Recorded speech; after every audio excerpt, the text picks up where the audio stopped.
So I just saw a bird out here. They want spring to show up, but this is what we got for April. Into April. It's just crazy. It just doesn't stop. You know, I laugh at it because it's almost surreal, this weather this year. It's too much. But I got my coffee ready to go here, and Jersey in the kitchen. Did you have your treats? He says, yeah, I had my treats. Okay, let's say go to this little word study I put together.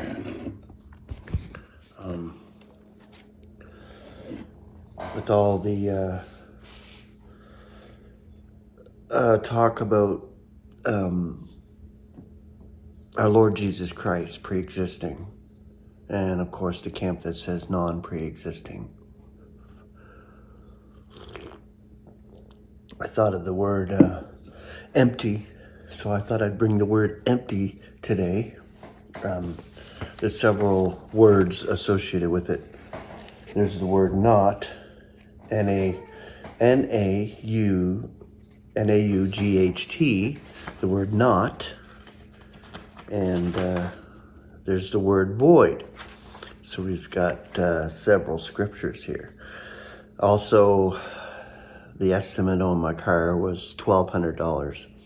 Now, they had a flex program or something there. I had to take that. I'm gonna have to pay it off over time, but it's just ridiculous because there's no way I would have had $1,200 on the fly just to pay for brakes. I got them done because they had to get done. There was no other way around it. I got to drive safe, and especially roads like this and weather like this, it's just crazy. So, yeah, they are done, and I guess I'll just pay monthly payments or however that flexing works over time. So I'm glad they had that. I really am, because without that, I wouldn't have been able to get them done at all. I mean, it sucks having to owe $1,200 for brakes, and this way, but there's no other way. So anyway, I just want to let you know that they're done and God made a way. All right. The Greek is kinon, or kinon, yeah. So that's probably where we get the Greek kenosis, empty. But there's your Greek. The concordant definition: devoid of contents of an action. For not. Take out reality and force, and make void. So there's where the words not and void come in. So we'll start with the word empty. The concordant scripture, Ephesians 5:6. Let no one be seducing you with empty words. Empty words. For because of these things, the indignation of God is coming on the sons of stubbornness. Colossians 2:8. Beware that no one shall be despoiling you through philosophy and empty seduction, in accord with human tradition. I think that's exactly what the task force is doing. Like putting it out there, the empty seduction and human philosophy, and not so much human tradition, but just their own ideas on what scripture says, rather than going to the scriptures and seeing exactly what it says and bringing that out. They come up with their own ideas. So that's human reasoning, in accord with the elements of the world and not in accord with Christ. And here's the big one. Philippians 2:7. Nevertheless, empties himself, taking the form of a slave, coming to be in the likeness of humanity. In the likeness of humanity. I love it. Right there. Clear as day. It is for my simple mind anyway. I believe truth from the scriptures like a child. The word not.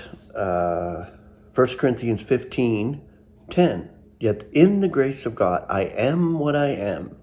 and his grace, which is in me, did not come to be for naught.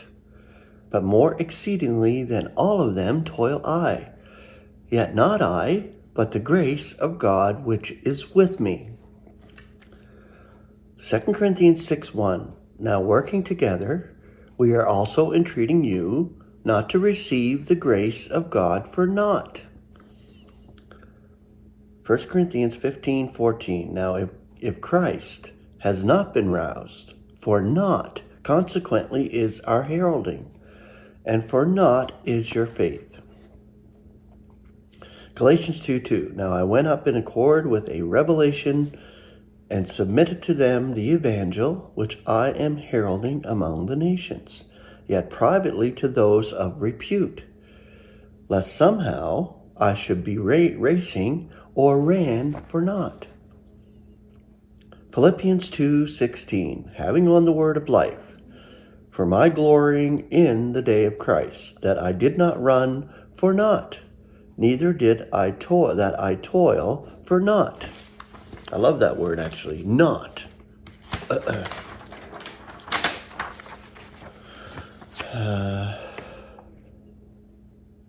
Thessalonians 3:5. Therefore, when I also could by no means longer refrain, I send to know of your faith, lest somehow the trier tries you, and our toil may be coming to be for naught. 1 Thessalonians 2:1. For you yourselves are aware, brethren, that our entrance to you has not come to be for naught. 1 Corinthians 15:58.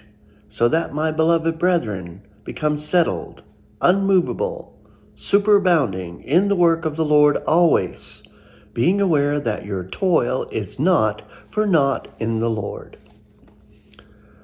Now the word void, Romans 4:14. For if those of law are enjoyers of the allotment, faith has been made void, and the promise has been nullified. 1 Corinthians 1:17. For Christ does not commission me to be baptizing, but to be bringing the evangel, not in wisdom of word, lest the cross of Christ may be made void. 1 Corinthians 9:15. Yet I do not use any of these things. Now I do not write these things, that it may be becoming thus with me. For it is my ideal rather to be dying, than that anyone shall be making my boast void. And 2 Corinthians 9:3. Yet I send the brethren, lest our boasting over you may be made void in this particular, that you may be prepared according as I said.